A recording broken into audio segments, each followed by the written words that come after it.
Good afternoon, everyone. Hopefully, we've got all the people online that have signed up so far, but we'll get going here as it's 12 o'clock. So thanks everyone for attending again. For those of you that are coming back to your first, second, or third webinar with us, welcome back. We appreciate you guys coming back. And for those of you that are new to us today, welcome for the first time. Our format today will be a little bit different from last week, but we're going to go through a quick presentation here and a slideshow. We'll follow it up with a guest speaker at the end, and then we'll get into our Q&A at the end as well. For anyone that has questions, please just leave them in the question box, and Mike Zolt, our Director of Hockey Operations, will pick a few of those at the end if there is any, and hopefully we can answer them for you. So for those of you that are new this week, like I said, welcome. This webinar and these webinar series are for all ages and all levels. So there's going to be bits and pieces here throughout each webinar that for some people you may look at and go, you know what, that I don't quite understand that. That's above the level or age I'm at. And there may also be some pieces that you look at and say, oh, yes, that's below my level or below my age. So we're trying to make these as accessible to everyone as possible. So if you can take one or two or even three bits of information from each session, then that's what we're kind of get going at. But we are trying to keep them as general as possible to make sure that we hit on all ages, all levels, and make it really accessible and inclusive for everyone. So moving on here, guys, to get into the topic this week, work ethic and compete. And obviously a super important topic when we're talking about hockey or any sport in general, and life in general, really. And if we were doing this presentation by the kind of standard way that work ethic and hockey are talked about usually, it would basically be two slides. And the first one would be work harder, and the second one would be compete harder. And then the presentation would be over, because I'm sure there's many players out there or people out there that are on this call right now that has had a parent or even a coach or a teacher or whatever basically say, you need to work harder or you need to compete harder. And that's all well and good. But what we're going to try to do today is dive a little bit deeper and talk about ways you can work harder or ways you can compete harder, but also break down the different areas of work ethic and compete, and then hopefully give you guys some kind of tools or even metaphors for how you can think about work ethic and thinking about, ways in which you can improve your own work ethic. So jumping in, just defining what compete and work ethic are. Like I said, these are terms that are thrown around a lot in hockey, and we don't often really get to the root of what they are. And they're just kind of words that get tossed around. So on the left side, that picture there is a picture of our door in our dressing room.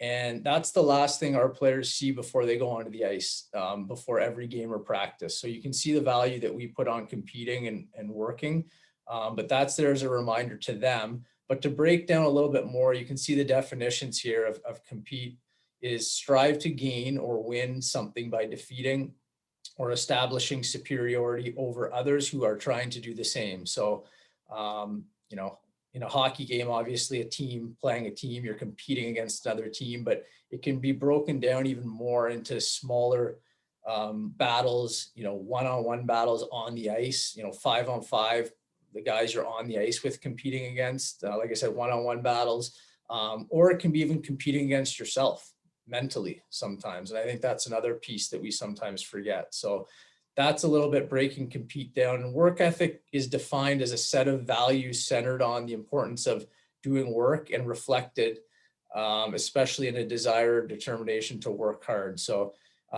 pretty simple breakdown of that. But again, it spreads across a lot of different areas. And I think when we think about working harder, competing, usually we think of working harder, competing in just strictly game settings. So going out on the ice and competing against another team, or going out on the ice and working hard during a game atmosphere.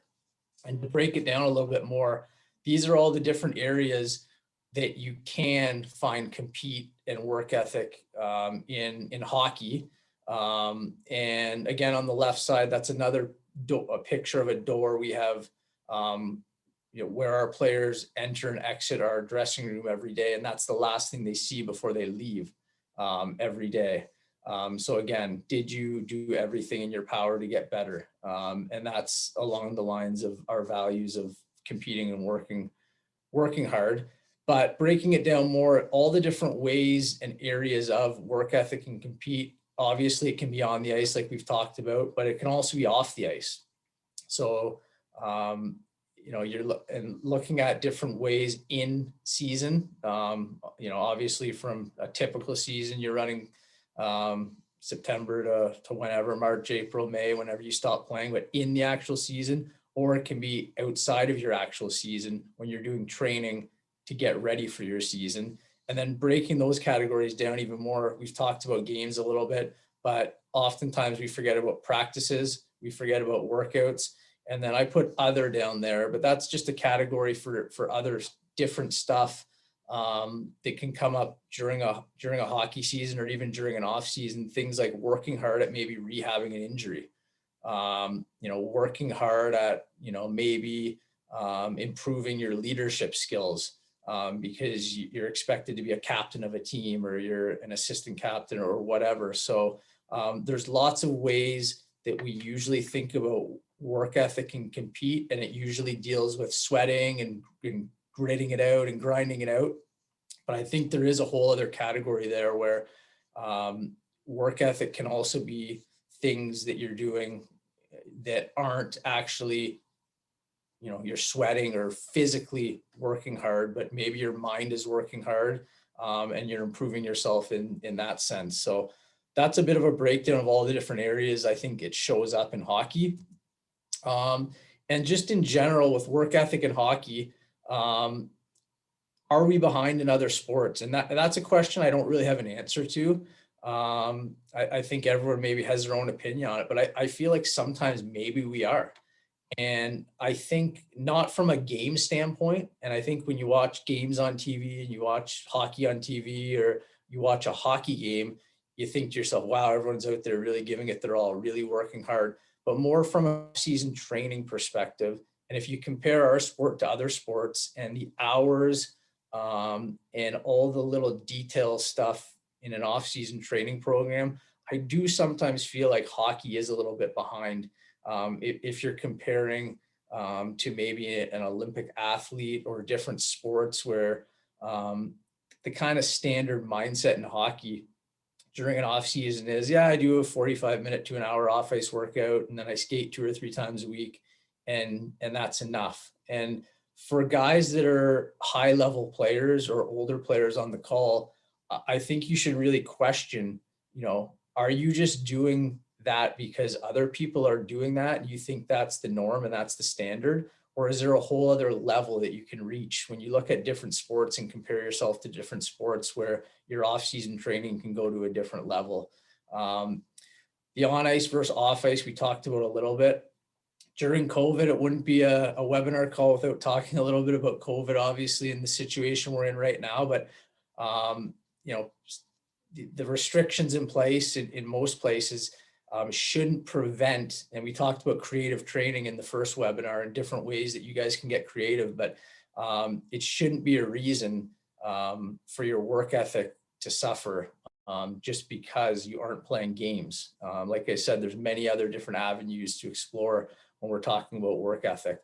And I think the last point is also super important, is finding the right balance, working hard and smart. And oftentimes in hockey, we do talk about work ethic, competing over and over and over again, that sometimes you do need to take your foot off the pedal depending on where you're at and your level of work ethic and compete, and find ways to work smart. And like I said earlier, it doesn't always have to be sweating or grinding it out, but there are ways that you can work hard by doing other things that aren't going to tax your body physically. So I think, finding that blend of working, but also working smart is extremely important, especially to make sure injuries don't occur or fatigue or burnout and all these things that we talk about over the course of a hockey season. Why is it so important? And that's the big question. everyone says it's important, but why? Why is it important to work hard? And a couple reasons that I came up with when I sat down and really thought about it was, we talked, I think it was on the last webinar, actually last week, we talked a lot about having confidence in yourself and your abilities, and that a hockey player that's confident is a good hockey player, and a hockey player that isn't confident is really going to struggle if you're not feeling confident every time you step on the ice. And that's a really easy thing just to say to someone, hey, be more confident. But how do you earn your confidence? And I relate it, all you guys have been in school or are currently in school, I relate it to writing a test or an exam in school. And we all know the feeling that when you've studied for an exam or test and you've worked your butt off to do it, you've prepared in advance and you've put hours and hours into it, and you walk into that classroom or exam room and you're actually excited to write the exam, and you feel good about yourself, and you sit down and you get it, and the questions are all easy, and you're knocking them off, and you feel good about yourself, and you leave and you feel like $1,000,000 because and you put in the work before the test or exam, and now you're getting that reward or reaping those benefits of your hard work that you put in before the test or exam. So that's how you earn your confidence. So when that puck drops and that game starts, that's the way you can be confident in yourself, is that you've put the work in, and then when the puck drops, you're completely ready to go. And I think that's a really good analogy to writing a test. We've all felt the other side of it too, when you haven't prepared well for a test. I know at least I have sometimes, and it is not a good feeling going into an exam or a test when you haven't done the work. You've taken shortcuts, and you get in there and you look at the first couple of questions and you're like, oh, this isn't a good situation. And you leave, and it's not going to be a good mark coming back your way. So I think that's definitely one reason why, is to earn your confidence. The second reason why is in life in general. I think this is an important one, but the worst feeling in the world you can have as a hockey player, or as a person even, or athlete, is to look back on a game or a year or even a career, when you get to the end of your career, back and say, I wish I just would have done this more, or I wish I would have just worked a bit harder, or I wish I would have taken care of my body better, or slept more, or done better nutrition. And it's a terrible way to live, guys, with having regret. And I was fortunate enough that I can look myself in the mirror with my hockey career, and gave it my all, and knew that I sucked out basically every ounce of potential I had. That I look back on it, and for me, when I decided to give up the game, it was actually, it's never an easy choice, and it's always a hard decision. But I looked myself in the mirror, and I knew I had done everything possible to make myself the best I could be, and I didn't live with regret. And I think that's a really important piece to why work ethic and competing is so important. The third piece here, I think, is rewards. And people notice when you work hard. And by rewards, I mean things like making teams, scoring goals, winning games, all these things that are basically rewards for working hard. Moving up a level, going from single A to double A, going from, house league to rep, going from triple A to the OHL, whatever it may be. These are all rewards that you guys are going to encounter if you put in the work and work hard. And people notice when you work hard. I mean, we'll talk a little bit about it moving forward here, but not everyone works hard. And that's why it is important. And people notice, and sometimes you stand out in a really positive light for people, and the right people, when they're watching you and they say, wow, that kid really works hard. And last but not least is, it's a life skill. And this is something that we talk about a lot with our guys. And this is a hockey centered webinar, obviously, but if you don't find ways to work hard and compete, then it's going to carry over to your life, and it's going to carry over to whenever you stop playing, and you're going to have a really hard time because there are a lot of people out there that do work hard, and it's a life skill. It's not just a hockey thing. The $1 million question is if I just talked about all the reasons why you should work hard and why it's important. And the $1 million question is, why doesn't everyone do it then? And it's a really good question. And again, I sat down and thought about it, and I came up with a few points. And I think if you're one of these people and you're on the call today, it's a good time to really look in the mirror and think, is one of these the reasons why maybe I don't always work to my potential? And the first one is a really obvious one. Some people are just naturally lazy, and they don't like the feeling of being in discomfort or pain, whether that's mental or physical pain. And sometimes working hard does involve the physical or mental pain. And some people just don't enjoy that feeling, and they'd rather have, an easy day or an easy workout. And some people are just naturally lazy people. And the second piece is some players don't need to work hard yet. And I say yet because at some point everyone will, and it'll catch up to you at some point, whether it's this year, next year, 5 years down the line. But some guys are good enough players where they don't need to. And there are even some guys that do make it to the NHL where maybe they haven't even, hit 70, 80% of their potential, only because they haven't, put in that work ethic, but they're so talented that 70 or 80% of work ethic is enough to get them to that level, but they'll never really fully reach the pinnacle of their career or the pinnacle of results that they want, because they are leaving something on the table. So there are some guys that don't need to, but eventually it's going to catch up to you. I think this is a really big one, is fear of failure.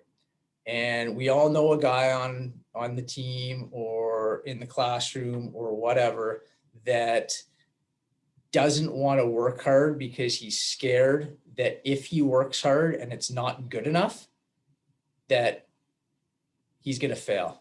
And that's a common one we see a lot. And you notice these people from a mile away. They're usually the person that is out on the ice or in a workout that's trying to be the cool guy. And when I say the cool guy, they're trying to look cool, and they have that mentality about them or aura about them that, working hard's not cool.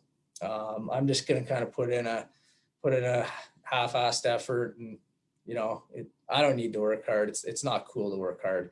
And those people are just basically hiding because they have an insecurity of a major insecurity, and they have a major fear of failure. And they worry that if I put in 100% of my effort to this practice or this game and it's not good enough, how am I going to look myself in the mirror after this and say, wow, it wasn't good enough? And I think that's a huge one for a lot of young athletes, that they need to overcome and realize that working hard is cool, actually. And, the guys that do that may think they're cool, but it's really not at the end of the day. And again, last but not least, they haven't acquired the skill yet. And the most important piece of that line there is the word skill. And I use the word skill because I believe work ethic is a skill.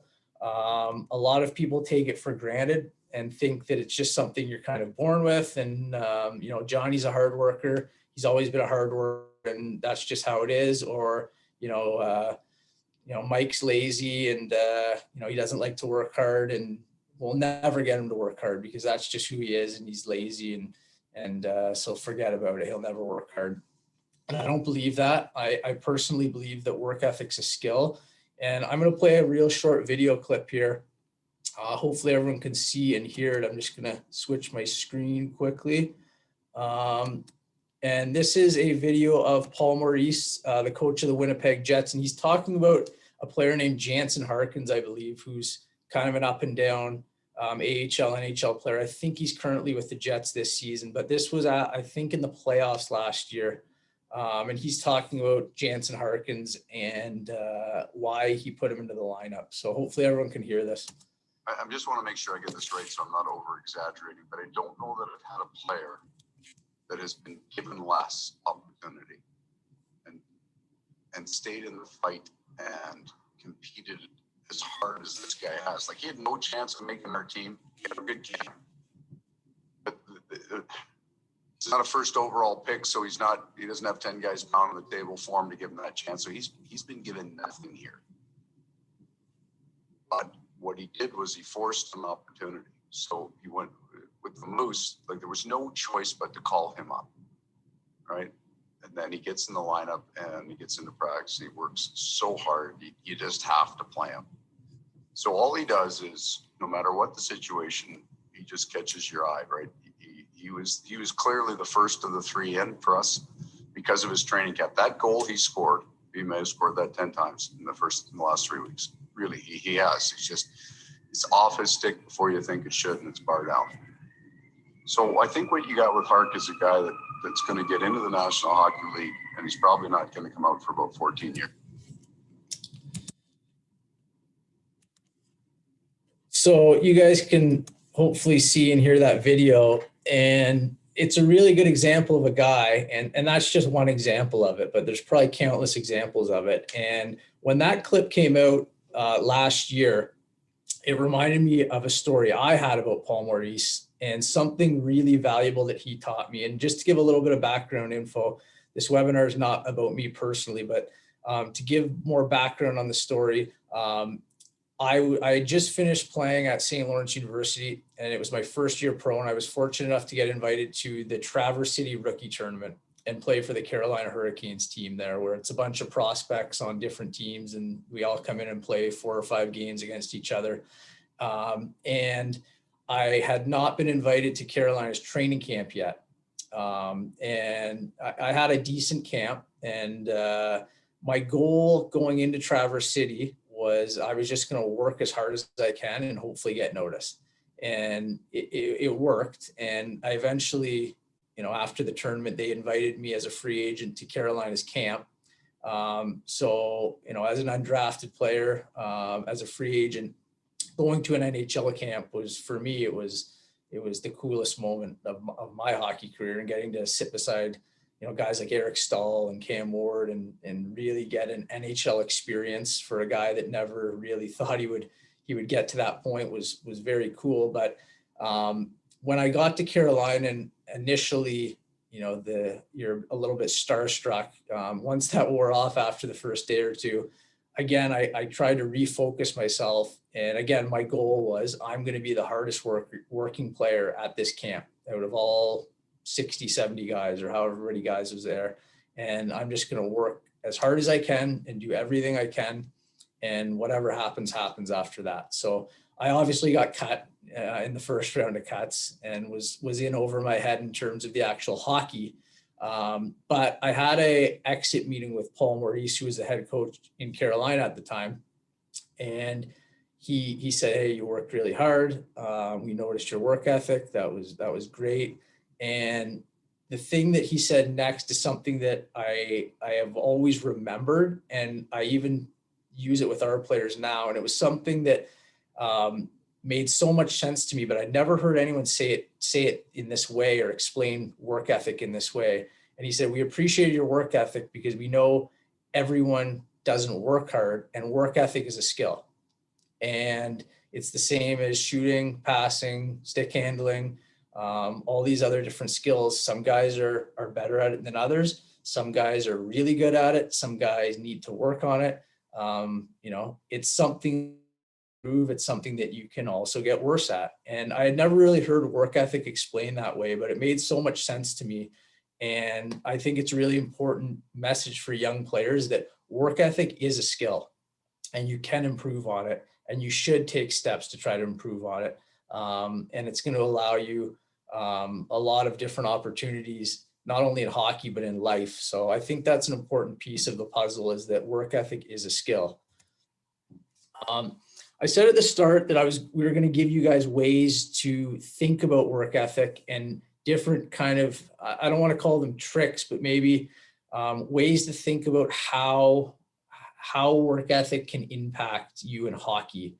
And our guest speaker will talk, about some of these ways, but one of the ways is what I call the hockey ladder. So you guys can see the picture of that ladder on the right there, but just picture a ladder, any old ladder with all the different steps on it. And that ladder represents basically everyone playing hockey in the world. Or you can even break it down, everyone your age playing hockey. If you're a minor midget AAA player, you can break it down to that ladder represents every player in minor midget AAA in Ontario. And think about if you shrunk down all these little people that were all in that group of people that you're breaking it down into, and you put them at some point on the ladder, and work ethic or lack of work ethic constantly moves you up and down the ladder.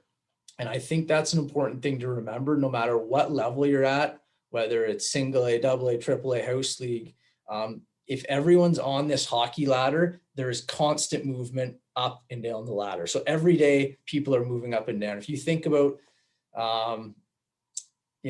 like let's think about like little like bugs or something, and there's just millions of them on that ladder, and the guys in the NHL are at the very top, and the kids just starting playing hockey are at the very bottom. There's always going to be movement no matter what, and you want to make sure that you're moving up the ladder, because it doesn't take a lot for you to move down the ladder, and there's always going to be people moving up and down. And I don't know how well I'm explaining this, but it's something to really consider, and it's a way to think about work ethic and think about how it's impacting you on a daily basis. So when you go home and you're in the car driving home or whatever, and you think about it and you think, well, I didn't really work that hard today. I was maybe at like 60% only. In your head, think about the guys that were at 100, and all the guys that are around you are close to your rung on the ladder, and maybe they passed you today. And there's constant movement. So it's a really way to think about, from a daily perspective, how much work ethic can impact you. And now you add up the weeks and you add up the months, and now there's a lot of movement on that ladder, and people are moving up and down all over the place. And your goal as a hockey player, no matter what level you're at, should be just to continue moving up the ladder. But it's really easy to fall down the ladder too if you let your work ethic slide. Another way to think about it is like a bank. So if everyone's given $100, we'll call it the hockey bank. So if everyone's given $100, they put it in their bank.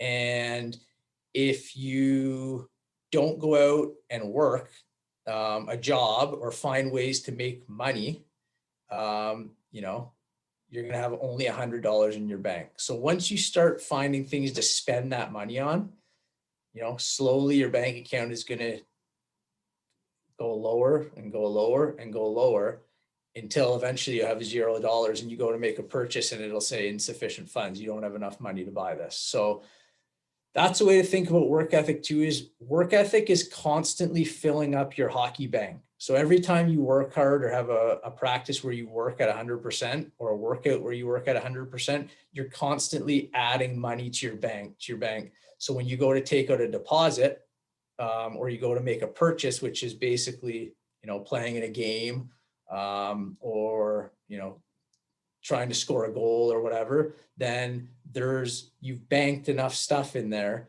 that, you're not going to have insufficient funds. So that's another way to kind of look at it, is you're just banking more and more work ethic or money or however you want to look at it, that eventually you're gonna have so much in your bank that if you aren't feeling well one day and you just don't have it and you feel sluggish or whatever, then maybe you can take one day where you work at 70% and your coach looks at you and goes, you know what, he's banked enough trust with me that he works every day, he's banked enough trust with me, and he's got enough money in his bank that I'll let it slide for one day. And then you come back the next day and you get back to work the next day. So I think that's another way to look at it, or another analogy to use is the hockey bank, and thinking of work ethic as money and putting it into your bank to use.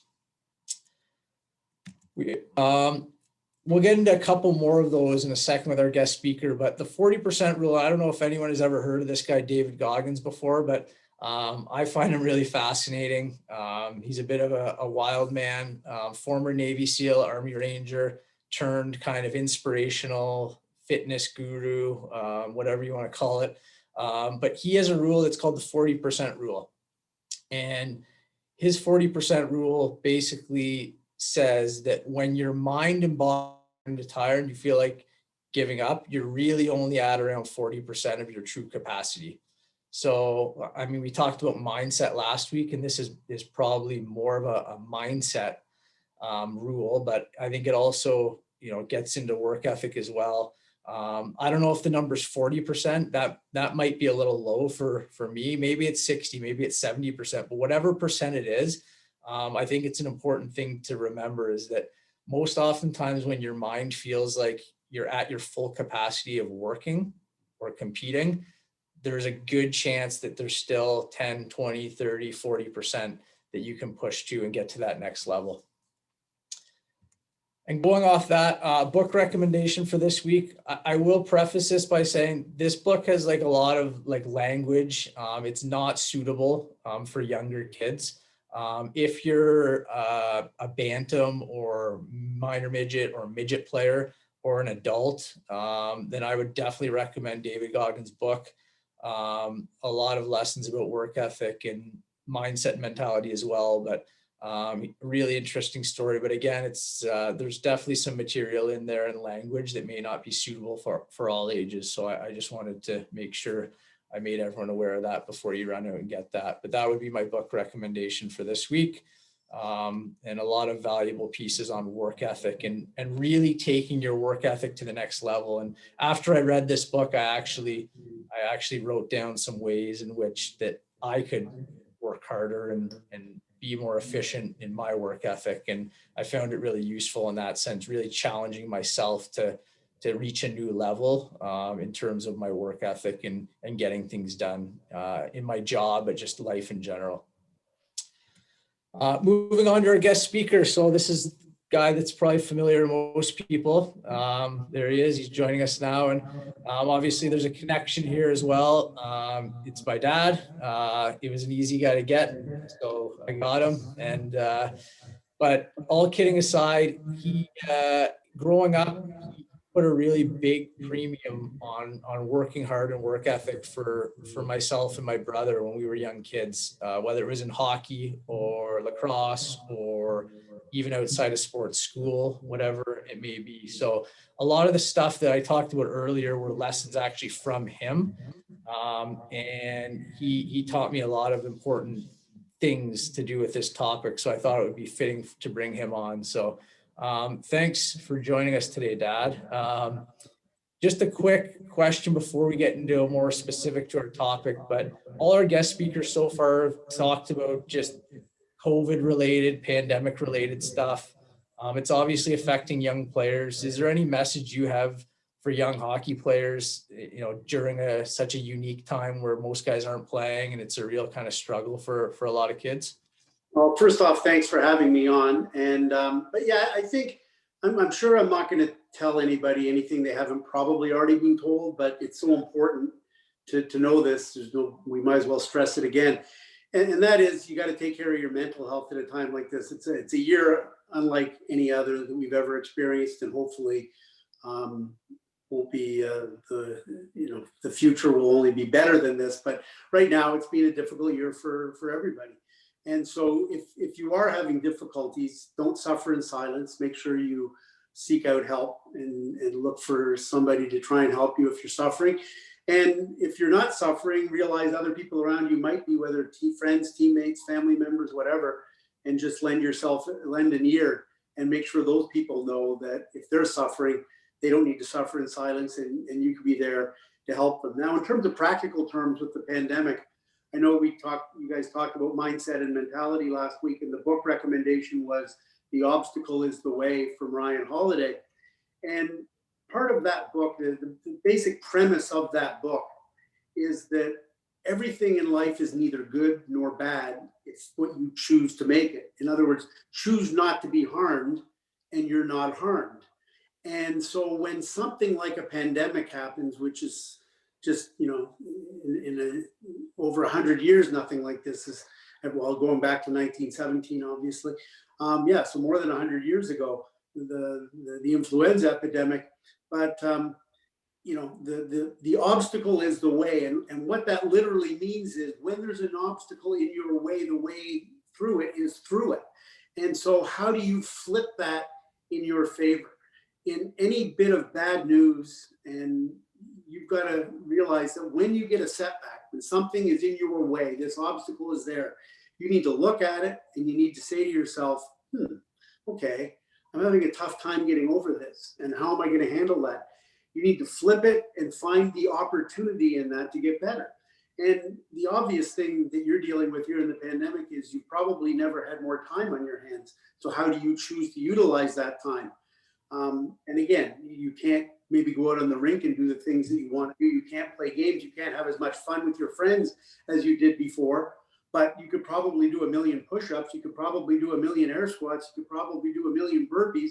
You could probably do 1 million sit-ups. You could probably get yourself in the most incredible shape you've ever been in your entire life, so that when this is over, you say to yourself, wow, I've got something really positive to build on here.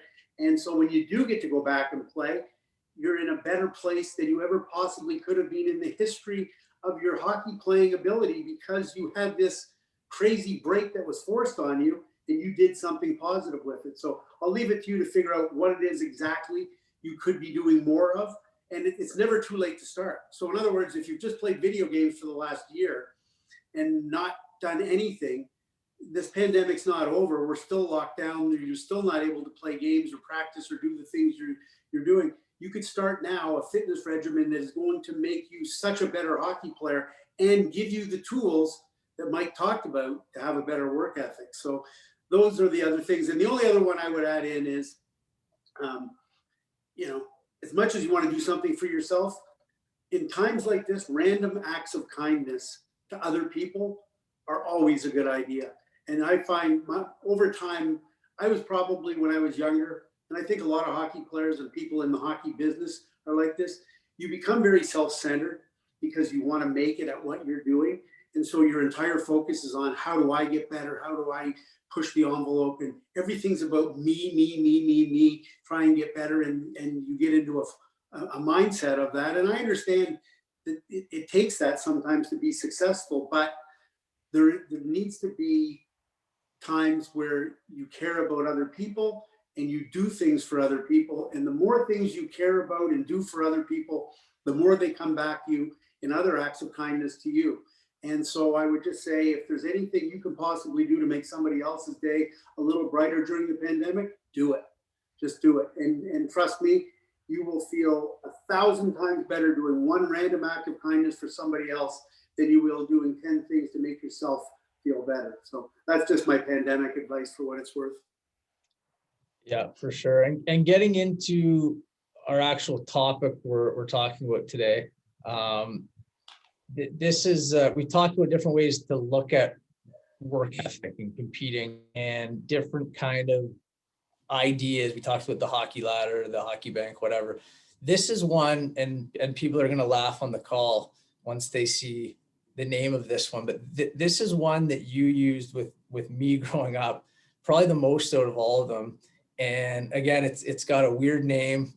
It's a little bit silly, but it's stuck in our family. And so can you explain a little bit about what the hard work fairy is and how you came up with it, or, just explain it a little bit more and what it means? Well, any parent on the line will know that as a parent, you're always trying to find ways to engage your kids. So, I mean, I was probably driving home from practice or a game with you where I thought you hadn't worked particularly hard when you were 10 or 11 years old. And I was trying to get my point across. And I think most parents would know that if you're talking to a 10 or 11-year-old and say, you need to work harder, the response you're going to get from your kid is he's going to look out the window and say, oh, well, look, a squirrel or whatever. And you're not going to get much engagement.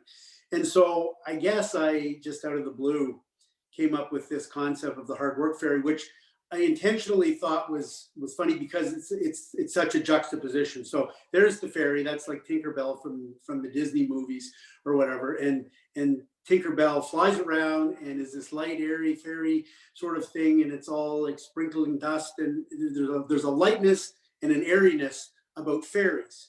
And hard work is is stereotypically different than that. It's put your work boots on, and it's hard, and it's tough, and it's physical, and it's the exact opposite. But nevertheless, I mean, you've got the tooth fairy, and that's probably in my mind. I was thinking, the tooth fairy comes and gives you money for your tooth. How ridiculous is that? I guess we could have a hard work fairy. But the concept of the hard work fairy was just to try and create a fun way to get my kid engaged in the concept of hard work and sort of the rewards that come with it. And again, it comes back to, before we get into exactly what the hard work fairy is, hard work is hard work, and nobody likes to hear, if you're a coach of a hockey team and you bring the boys in before practice and you say to them, okay, boys, we're going to work really hard in this practice today. The kids are going to be like, oh man, I don't want to work hard. Hard work's not fun. But it needs to be, if you're a coach or a parent, you want to dress hard work up to make it fun. And I always remember, there was a guy who coached rep hockey in Peterborough, and he actually ran adult hockey tournaments and kids hockey schools, Canadian Hockey Enterprises out of Peterborough. His name was Paul Crowley. And he once told me about something he did before every practice. And that is, they had a little mini game at the beginning of the practice. And so a team of 15 skaters, they'd take 8 at one end and 7 at the other end. One of the coaches might jump in and be the 8th guy to balance things up. And it was basically a 4-on-4 game from the blue line in, and not unlike when you play one-on-one basketball and just half court. And, and the kids would work harder in that. We would do it for 5 to 6 minutes to start every practice. I was coaching Mike's team in minor Pee-wee and Pee-wee, and I started doing it. And what I realized is the kids would work way, way, way harder in that 5 or 6 minute mini game than they would in any kind of drills you could possibly imagine. And they were so excited to do it. And they're now, after we did that first, we stopped, we did an off ice warm up before we went on for practice. But as soon as we went on the ice, we got right into this game. And the only rule for the kids was, I want you to be, I said, and be as creative as you want. You want to try and put it between your legs. You want to try and do something fancy, do it. Have fun, be creative, but don't, this is not, no coasting, just keep going.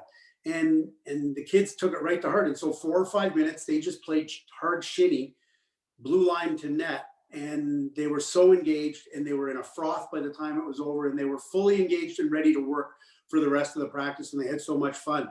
And that made me realize that if you're going to ask kids to work hard, try and make it fun for them.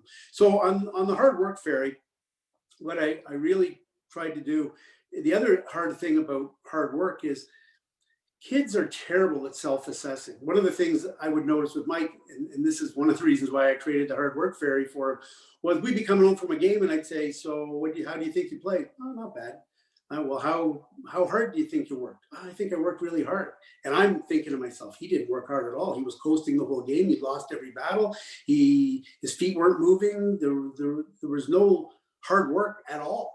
But he thought in his own mind that he had worked hard. And I think that's one of the number one things that's really difficult to get over the hump is you're externally looking at your kid playing, or but he thinks he's doing a great job. And the mind is a funny thing. It tricks you into thinking, yeah, I'm doing fine. Everything was good out there. Why are you unhappy with my effort? So the hard work fairy became the objective third party that would ultimately decide. And what I basically told Mike was, the hard work fairy is always looking to see how hard you're working. And if you continually work hard for a long period of time, the hard work fairy will reward you, and it will reward you with success, whatever success might be, more ice time, more goals, more recognition, whatever the case may be. I promise you this, the hard work fairy knows that if you are putting in the time and effort, hockey's a random game and a lot of it's good and bad luck, but the reality in life and hockey and everything else is, if you put in all that time on preparation and you work incredibly hard, it can't help but pay off. And I would tell Mike that the hard work fairy would recognize that and reward you. And so Mike would start to work harder and he would start to put more into it. And lo and behold, what would happen? he would start to score more goals. He would start to play better. He would start to get recognition from his peers and his coaches and everybody else that yeah, you're doing great. And he realized, you know what, there's a connection here. I worked hard and I got some good results. So that was awesome. Now, here's the thing that happens though, and this is true of every individual and every hockey team that's ever played the game. It is completely natural after you've put in the hard work and you've had success, after a string of success, you start to get complacent. You start to think to yourself, wow, this is coming really easy to me now. And so you start to back it off. And suddenly you might not be working as hard, but the results still keep coming. And the hard work fairy is giving you a little bit of leeway, I would tell Mike, but I'm warning you right now, Mike. I guess I was the hard work fairy, because I would say, I think your game's slipping. And well, I got 3 goals today. I know you got 3 goals, but I still think it was slipping. You didn't work as hard as you did previous games, but you still got rewarded. And so Mike would say, I got rewarded, I'm good. And I would know that the hard work fairy payback is we've got kids on the line, so I won't say what payback is, but over time, what would happen is all of a sudden the goals would stop coming. And all of a sudden Mike would realize, you know what? I'm in a slump now. I haven't scored in 7 or 8 games. I'm not playing well. I'm not getting the recognition from my peers. I'm not getting recognition from my coach other than for not playing well. I guess maybe I'm not working hard enough. So the cycle would start all over again. And this is where the hard work fairy was really mean-spirited, but this is what hard work's all about. You would start to work hard and you wouldn't get the results. And Mike would be frustrated and say, for 4 or 5 games now, I've started to work hard again. Where are my goals? Where are my rewards? And I'd say, well, you, on the other end, remember that game where you got 3 goals and I didn't think you worked very hard? You got something for nothing there. So the hard work fairy is just balancing things out now. You're going to have to wait until you hit a threshold where the hard work fairy says, okay, debts have been paid. Your work is now sufficient that you can be rewarded for all your hard work. So it was really just sort of a fun thing. And, you know, as I say, kids who think they're working hard, it doesn't matter. Like if you're an A-level player, you got to work harder to get to AA. And you find out when you get to AA, kids work harder there, and AAA and so on.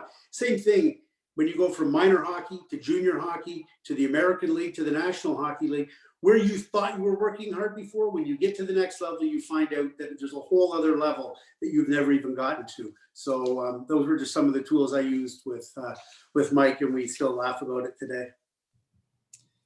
Yeah, so basically this mythical creature that we call the hard work fairy was what it was doing. And I just saw a question pop up in the Q&A actually, and I can answer it in more detail later. But next week, we're going to talk a lot about more off-ice habits. But essentially what this mythical hard work creature or fairy, whatever you want to call it, did was it instilled the habits in me as a player, that these work habits, where they eventually just became natural. And that's a pretty nice transition into our next topic for the slide. And the next question I have for you is the concept of getting it. So you can, getting it, the light bulb going off in the head. And when we say getting it, I know what it means, you know what it means, or not getting it. You can either get it or not get it. But can you explain a little bit what getting it means versus, oh, there's a player who hasn't gotten it yet, and kind of how that came to be in those phrases, what they mean to you? Yeah, in our own personal framework of you and me, I mean, we call it getting it or not getting it, or sometimes figuring it out. So Mike and I will go watch a game and we can immediately identify the players on the ice, as can any hockey scout or anybody who goes out to watch a hockey game. We can immediately determine that kid over there gets it. This kid over here hasn't gotten it, at least not yet. Or that kid over there has figured it out and that kid over there hasn't figured it out. And what it really boils down to for me, in the simplest terms possible, it all starts with the feet for a hockey player. Are you moving your feet? If you go and watch a minor hockey game and you watch it objectively, so you're not a parent and you're not a coach, you're just there to watch the game. The kids that stand out for a reason, and obviously some of them are just better hockey players than somebody else, but even if there's a player out there who's not as good as the best player on the ice, but he's constantly engaged and his feet are constantly moving, that's a kid that gets it. In order to move from one level to the next, and as I say, that could be from house league to A, from A to AA to AAA, or from minor hockey to junior hockey, from junior hockey or college hockey to pro hockey, and then the East Coast League and the American Hockey League and the NHL. You've got to be able to get it. And getting it is moving your feet and constantly being in a state of awareness and energy. Instead of looking for something to happen, making something happen. And so another way I break this down for players is think about a hockey game for a minute. So, for argument's sake, let's say you play a game of hockey, 2 games of hockey a week, and those games are 15-minute periods, 3 15-minute periods. So that's a 45-minute game. So you think to yourself, well, game, that's pretty good. 2 games a week and they're 45 minutes long. That's good. Okay, now think of your part in that game. So a game is 45 minutes, but you've got 3 lines or 3 pairs of defense. So outside of the goalie, your time, actual time on the ice is going to be around 15 minutes. Now, if you take 1-minute shifts, which are a little high, that's 15 shifts. Even if you're 45-second shifts, that's 20 shifts in a game or whatever. So it's not very much. When you start to think about all the things you do, how long do you play video games for? If I said you go play a video game for just 15 minutes, you'd be like, 15 minutes? I want to play for 2 hours. I want to play for 4 hours, whatever. But no, just play 15 minutes of video games. If you're only on the ice for 15 minutes and that's a whole game, think about each of those shifts and break it down. So when you're playing and you come back, you get the rest for 2 shifts. You come back to the bench after you've expended your energy. You should ask yourself, what did I do on that last shift? Was I just skating up and down the ice doing nothing? Was I coasting? Did I have the puck? Did I make anything happen? Or was I just kind of skating around hoping the puck might come to me? Be proactive. What did you do on that shift? Was it a positive shift? Was it a negative shift? Or was it just a shift? Because now you're only down to 14 shifts left in the game. And so now if you get that mindset of going back out on the ice, that's getting it. Knowing that I've only got 40 or 45 seconds to get out there and do something. And I can identify right away a hockey player that gets it. And Mike was a player, as good as he was at various times, he didn't really start to get it until his 14. And by the time he got into his last year of minor hockey, his 15-year-old year, it was incredible the difference between what he was doing there and what he'd done the year before, and certainly all the years before that, because he got it. He figured it out, that every shift was an opportunity to make something happen, and his feet were going and he was constantly engaged.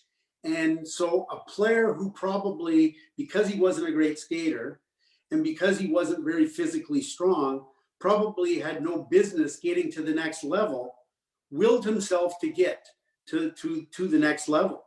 And so you've got to look at each of those shifts as an opportunity to make something happen. And that's the idea and the premise of getting it. Yeah, and I think an important side note to that is some people never get it. And that doesn't mean they're not a good player. There are guys that move on to play pro hockey that just, they never get it. But they're talented enough to make it to that level, but eventually it will catch up to them and they won't hit their peak performance. And instead of just being an up and down professional player, they could have been a 10, 15-year NHL player. Instead of a 10-year player, they could have been an all-star. So it eventually catches up to you. Some guys get it when they're younger. Some guys get it halfway through. Some guys never get it. It's a process, but it doesn't mean you're not a good player. It helps you get to that next level. So we're coming up on an hour, so we'll probably cut it here. But thanks again for joining us and giving us the insight into our topic today. Awesome. Thanks for having me, Mike. Yeah. We'll get into, so thanks to my dad, Bob, for joining us. Lots of good lessons there, I think, in different ways to look at work ethic, different strategies for looking at work ethic. Like I said, we're coming up on an hour here, so we're gonna get moving here. So we will move into the Q&A portion. I know there was a couple of questions that popped up. So Mike, the other Mike, if you want to just moderate and see if there's any questions that we can answer quick, and then we'll get moving here. Yes, absolutely. One question that's come up just on logistics that I can address quickly is about recordings of this session or previous ones. They will be available. We're looking into finding a way to host them online because an increasing number of people are reaching out asking, and rather than trying to send them to people one-on-one, we're going to try to get it hosted somewhere and then share those links. Shifting to the questions that have come up, one of the first ones that came in was, Mike, after you mentioned that work ethic is a skill, what sorts of things can people do to train that? Well, I think we talked a little bit about them throughout the presentation, but ultimately, and we'll talk about it a little bit more next week, because next week's topic is going to be on habits and specifically off-ice habits. But you need to find a way to instill work ethic as a habit that it becomes almost subconscious. And I think that's the big idea with getting it. And those tricks, there's little tricks for ways to look at it and think about it. And the hard work fairy one for me is the one that really resonated with me, because it was almost as if my dad tricked me. And as mean as it sounds, he almost tricked me into thinking someone was really always watching me. So even when there was no one watching, and I didn't have to work hard, and I was the only one that really knew, that if I was working at my full potential or not, or if I shortcutted things or didn't do the last rep of a drill or workout or whatever, that in my mind, I almost felt like a guilt that this mythical thing was like watching me and was going to judge me on it. So for me, that worked in my own mind, and maybe it won't for everyone, but I think you need to find ways to create habits and follow through on those habits and make it automatic. And that's not an easy thing to do. And like I said, we're going to talk a lot about habits next week, but it's not a switch you can just turn on and off. I really don't think it's something you can go from being a person that is, works at, usually 60 to 70% most times, and whatever they do, to all of a sudden you wake up one morning and you're like, yeah, I'm going to work hard. I think I'm going to work hard. And I think it's something you need to build to and put yourself in a position to continuously build on the habits and build on your work ethic until it's to the point where it's just an automatic. Like every time you go on the ice, or every time you do a drill, or every time you do whatever, it's just automatic that you don't even know, you just do it. And you're going to give 100% of effort in that situation. So I think the habit piece is really important, and we'll talk a little bit more about that next week. Another question centers around the story of when you quote unquote got it yourself in your own minor hockey experience. And I think the question centers around, did it feel different from your perspective when that transition happened? Or, what was that like from where you stood? Yeah, it did feel different, because it was, for me, it was the regret piece. Like after a game, and we use the phrase getting it, and it's probably not really accurate, because like I just talked about, there was a buildup over years from when I was 10, 11, 12, 13 to when I got to that year where I got it, that was being instilled, and those habits were being instilled in me by my dad and my support system. So It wasn't just a light switch like I just talked about, where it happened when I was 15 and it just happened. It was a buildup, but it definitely felt different because it actually it takes away the stress or the regret, I guess, because you don't have regret. And so you go home after the game, and there is the odd game here or there where you're like, yeah, I maybe didn't, give it my best effort, but it's like 1 out of 25 games, 1 out of 50 games. And you give yourself a mulligan on those ones if it's such a rare case. But just having the lack of regret is such a freeing feeling, I think, for an athlete, where you don't look back and question yourself and think, could have been better that game, could have been better. You could have done things better. Like maybe you missed an open net, but that's not because you didn't work hard. So you can still regret things that happened on the ice that you didn't execute. But if the work ethic and the compete level was at 95 to 100%, then you just let the chips fall where they may. And it's actually a really freeing experience when you play that way or live life that way. Great. I think we have time for one more question. And this one centers around your teammates. So if a player thinks that, some of their teammates could potentially be working harder, or that they want to encourage greater work ethic from them, is there any way that you'd recommend they go about that? Well, I think leading by example is obviously the number one key to that. And if you're not leading by example, then I would suggest that you probably don't go down that road worrying about other people, and make sure that you have your own ducks in a row first, and that you can look yourself in the mirror and say, you know what, before I call out or I talk to, player XYZ on my team about working harder, I better look myself in the mirror and make sure that I'm doing what I can. And I think that's the biggest thing, is leading by example. And oftentimes on teams you'll see that have good leadership and good leaders, is that the guys that do that, they bring the level up on their own without even needing to say anything. So, I mean, it depends at what level too. I think, oftentimes, not at every level does everyone want to, go through a brick wall either. And some kids out there, that play at lower levels or are younger, they might just be playing for fun, and they don't, feel like, putting themselves through that physical exhaustion or physical pain to really dig down and grind and work hard. So I think it really depends on the level of play. But I know from at our level, that we would expect our players to hold each other accountable, especially older players or players that were in a leadership role. And hopefully they would let those players know that, hey, that's not how we do things here, and that's not a good enough effort. So let's fix it, and do it in a way that wasn't bullying or wasn't negative, but just saying, doing it as a friend and a teammate, not as someone looking down on the other person. But that would be at higher levels, I think. Great. I think that's all for questions.